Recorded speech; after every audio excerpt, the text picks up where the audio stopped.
teacher Janelle. This video is going to bring you to a different topic that I usually share to you. We're going to be talking about theories of literary analysis. Oh, theory, big word. Yes, it is a big word. But a word of caution, I am no expert in theories. I am not your theory gal or stuff. Okay? So I don't go much by labels or let's just say technicalities. That's my Waterloo. But here I am presenting myself to you because I want to share how I want my students to go about their critical analysis using the theories as their foundations.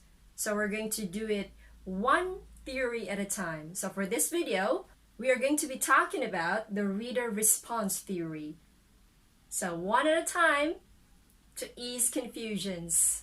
All right, hang in there. The reader response theory, for me personally, I like this one when I do some critical analysis, some reflections on text, because this is very personal. No one can argue with me on how I think about a certain idea or a certain opinion that I have regarding the text that I'm reading, for as long as I can provide evidence and why I think so. So now you have a slight idea what I am talking about. So have an opinion, but make sure you can prove it. You have an array of information from the text, of course, that would prove your point. So reader response. When you say reader response theory, this only means that the reader has a very essential role in formulating the meaning of the text that is read.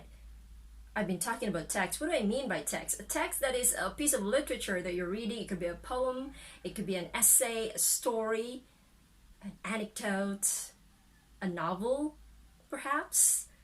Okay, so when you read them, and you as a reader, I as a reader, have my own interpretation to it because it triggers some sort of experiences that I have with the people I encounter with every day in the same manner that the characters in the story that I've read encountered their foes or friends. In other words, the meaning of the text using the reader response theory is dependent on the experiences of the reader, dependent on my experiences as a reader. So if I'm going to be the teacher, I would not insist on how my student would want to interpret that part of the story, because that is as far or the extent of his or her experience has brought him. But you have to make sure that you have evidence to prove your point, giving examples always. So you cannot just say one thing and end it to the period. Say one thing and talk about it. Convince me. Otherwise, your meaning would not matter. In the reader response theory, the reader actually becomes the co-creator in the course of the story. The reading text is plainly a reading text unless they are read. And once I read your story, I reanimate your characters. Like, for example, the story of the Trojan War.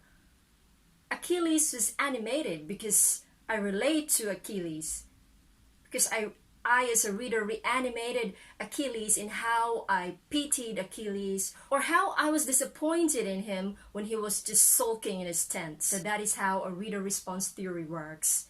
The experiences, how your characters relate to the reader in relation to experiences. When I say experiences, it doesn't mean that a reader's experiences per se, like personally. It could be someone else's experience that the reader has witnessed. Therefore, the purpose of the reader response theory is to examine, to explain, and defend your reaction. So it is not just enough that you react. You have to explain why you react in that manner. It is always a must that you talk about your reaction.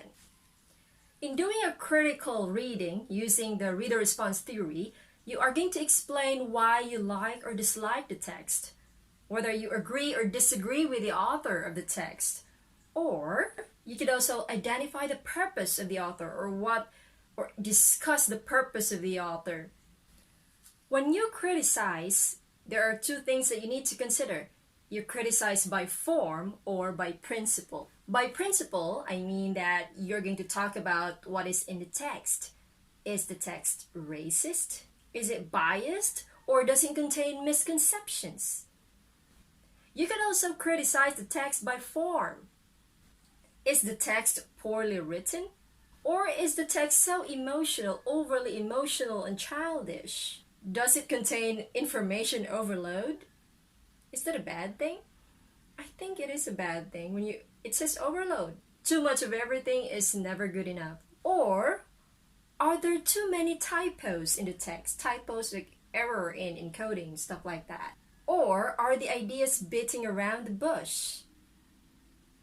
So those are the things that you need to consider when you're going to be writing using the reader response theory. So if you're able to answer all those questions, there is no need to fret or get rattled or nervous when your teacher would want you to write an essay using the reader response theory. Here I am trying to simplify to guide you how to write an essay using the reader response theory. So of course, if it's an essay, you know the components of an essay. There is always an introduction, body, and a conclusion. But the main point here is you try to ask the questions that I presented a while back. They can be very helpful so that you would have a very successful reader response essay.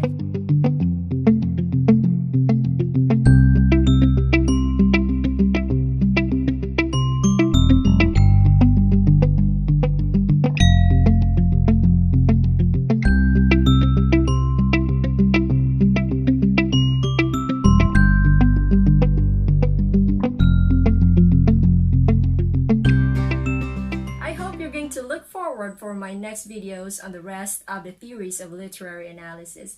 This one is just the first one I made for the many theories. So good luck to us. Ta-ta for now.